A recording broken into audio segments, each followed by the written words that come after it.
can we ask you some questions for German television?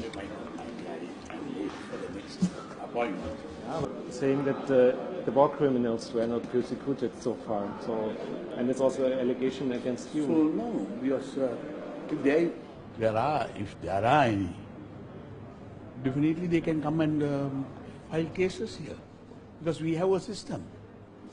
You don't have to have a special court for that. Why should we have a special court? I mean, there is a court. There is a procedure. Yeah, but you have been the president for many years. Yeah, but nothing happened. no evidence at all. No one came and gave evidence. No investigation. No, why not? We had. We have appointed a committee, missing persons committee. So they are looking for it. So we must get. There is a procedure. I mean, we can't rush anything like that. And what can you say to these corruption allegations against you? Nonsense. Nonsense. I have 18. They say I have 18 billion US dollars but only for last so many years after independence we have spent only 16 billion for the country. Will you take action against those who committed these alleged war crimes? Yes, certainly. Even if they're on your side, even if they're connected to you? If it is a crime, if I did do, whether it is my relation, my army commander or anybody, it's immaterial. It's a crime. Crime is a crime. So we have to punish them. So we can't punish a person for defeating terrorism.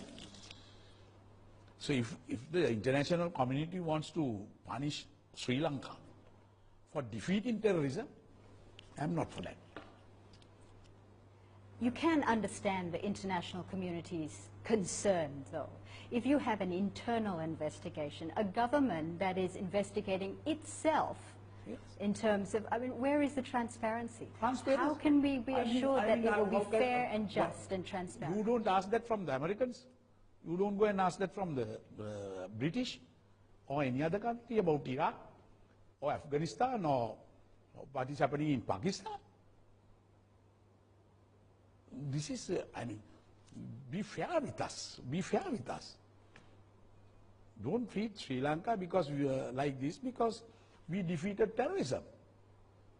Unfortunately, other countries couldn't defeat terrorism yet, though we have done that. Going forward, and as Sri Lanka tries to rebuild itself coming out of this near 30-year war, and reconciliation, as you say, is trying to take place, what do you think is the biggest obstacle that faces your people?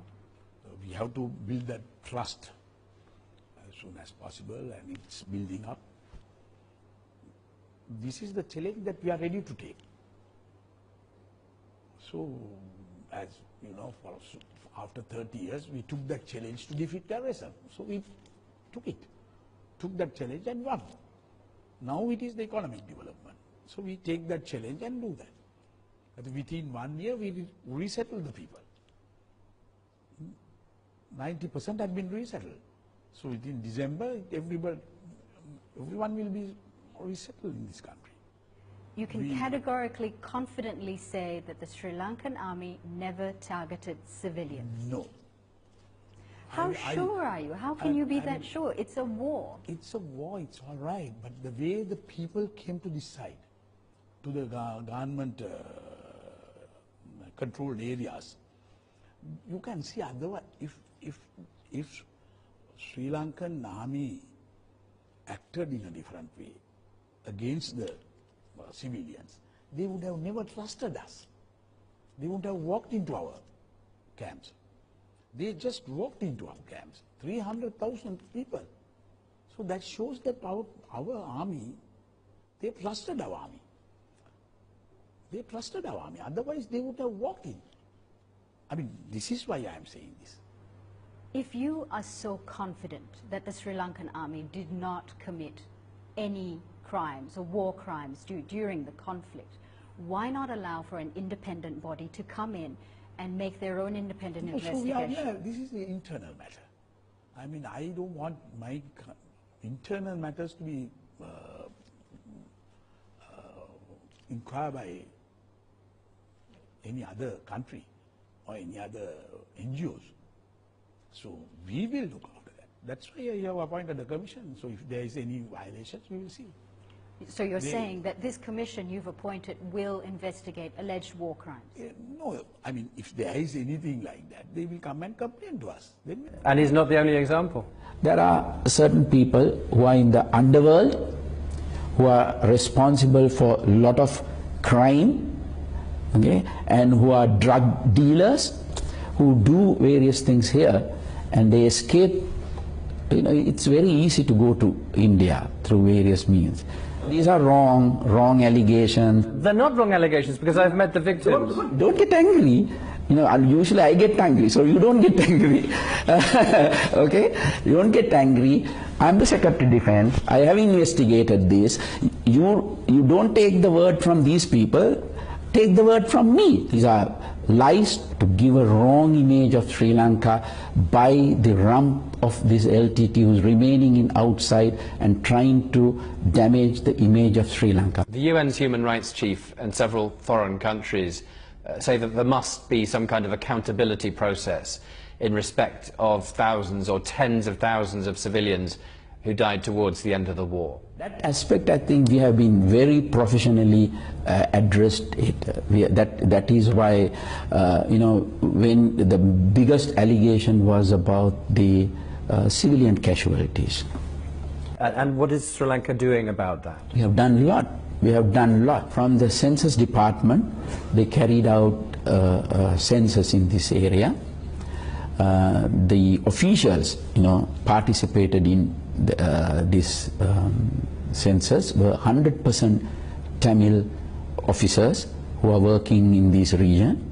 But it showed 8,000 or 9,000 civilian deaths, something like that. So what is going to be done to punish the perpetrators? Wrong word, not civilians. Do you think that, was it a battle between the Sri Lankan army and the civilians? Do you believe that? It's a battle between army and the terrorist group, which were armed equally, armed like the Sri Lankan military. Remember, nobody talks about where are the now in this, within this 7,000 odd number. That includes the combatants as well. No, you don't believe. Do you think that the army was fighting with somebody, you know, imaginary force? Where are the combatants? Singhaya oba rankaduva surate deru yuvaraja oba raju aninjuda nedadiru.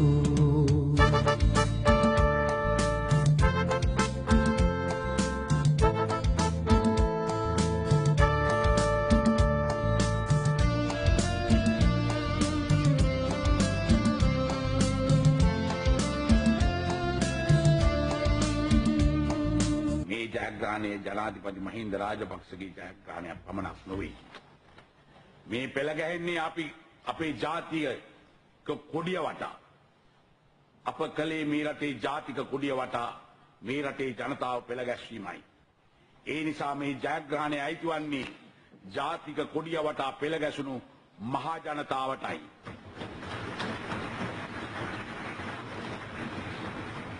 ත්‍රිවිධ හමුදාවට දූදරුවන් දුන්න අම්මලාට තාත්තලාට බිරින්දෑවරුන්ටයි බඩ ගැන නොසිතා රට ගැන සිතන ජනතාවටයි. ඉතින් අපට ලෝකයට කියන්න තිබුණේ ශූර වීර දීර අභිමානවත් ඉතිහාසයක් තිබූ බව පමණයි. නමුත් අද අපි එමදු වර්තමානයක් ශ්‍රී ලංකාවට ලබා දී තිබෙනවා.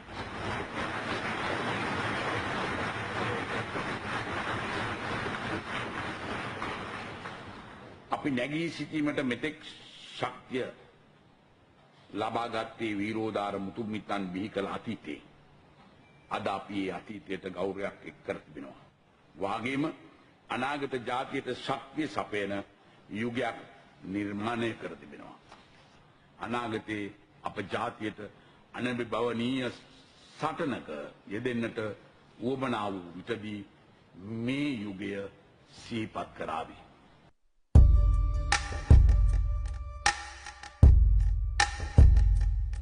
ඇසට පේනා දුරින් සිටි මිනිසා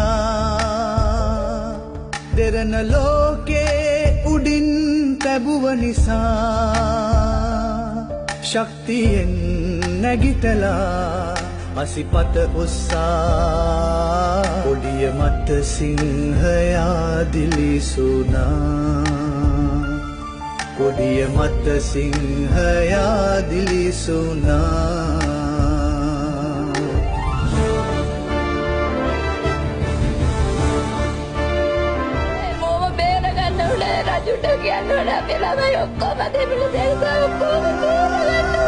උතුරේ ජනතාවත් දකුණේ ජනතාව හැඟෙනහිරෝ බටහිර ජනතාවත් සියල්ලම මගේ ජනතාව වශයෙන් තමයි